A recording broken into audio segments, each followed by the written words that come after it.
So today we'll be discussing about the pros and cons of online classes. I mean, by you can save time, easily and access it. The second point is you're free to attend anywhere.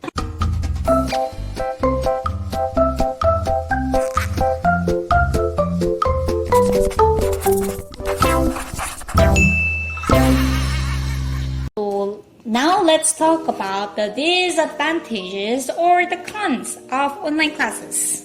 Well, Judy is very ready to voice out her episodes here.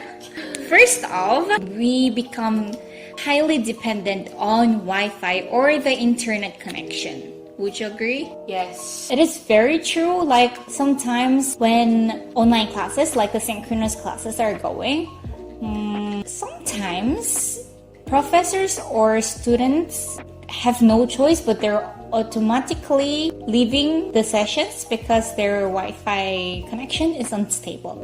It's not by their own choice, but they're just pulled out from the class. Like, beep beep has left the session. Then if I contact the person like, oh no, my Wi-Fi is unstable. So Yeah. never happened to me. I hope that happened to me. This child does. I think she just doesn't want to study. Well, not everyone has the access in internet connection, and sometimes regional. The signal isn't so high. Rain, rain, go. Rain, Oh, that's true. During rainy days, it's the Wi-Fi connection is. Yes. And the second one, fairness on grading. No feedbacks are given for improvement unless demanded by the student or sometimes even when asked.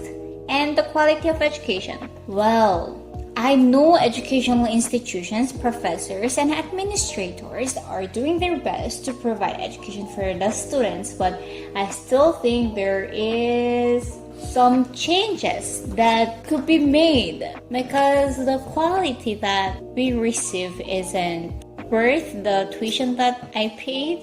That's my honest thought. It could be a little sensitive, but a lot of students, I think they share their struggles on social medias regarding the quality of education. The feedback part is like we have to submit reflection paper inside papers or sometimes our outputs. And of course, we will receive a grade for it. But upon receiving, when I check the comment section, there is no comment. So like, I don't know why I got such grade, and as a student I just want to improve. I'm just seeking for the room of improvement, but since those feedbacks are not given to us right away, it makes us difficult to submit our next task. Some professors are very lenient on it and like they give us feedbacks when requested. Some of them are very understanding and they agree with us that the situation isn't so pleasing sometimes. So I really thank those professors for their patience and understanding. Thank you so much. Next, well, we are not given with all those resources. Like, it is our own responsibility to have laptops, phones, microphones, and stable Wi-Fi, but we still pay tuition for those. There are discounts both in tuition and miscellaneous fees, but they still do receive. When I check the breakdown, I still don't understand some points. Like, why do they have to collect this item? Next one is your eyes and mental health. Well, since you're highly exposed to gadgets, I'm sure your eyes will be very drained, and as your eyes are drained, your brain easily gets stressed as well. This is something I can strongly agree to. Like, since there are a lot of load works, I feel like I am with my laptop 24/7. Sometimes I question, am I learning? Or am I Studying by myself? Yeah, right? It damages our mental health and our physical health as well. I think I mentioned this already. It's very correlated. Too much workload on asynchronous days. Would you agree on this? Yes. Like as Judy said, we don't know if this is self-study or we are learning from the professors. I'm not sure. I think this is really case by case, but please comment down for your opinions as well. For me, I think the asynchronous load is heavy. If it was like typical face-to-face classes, we would go to the university, listen to the session, and that would be it. It's like sometimes homework and sometimes outputs, but after online classes have started, it's like every day, every moment working.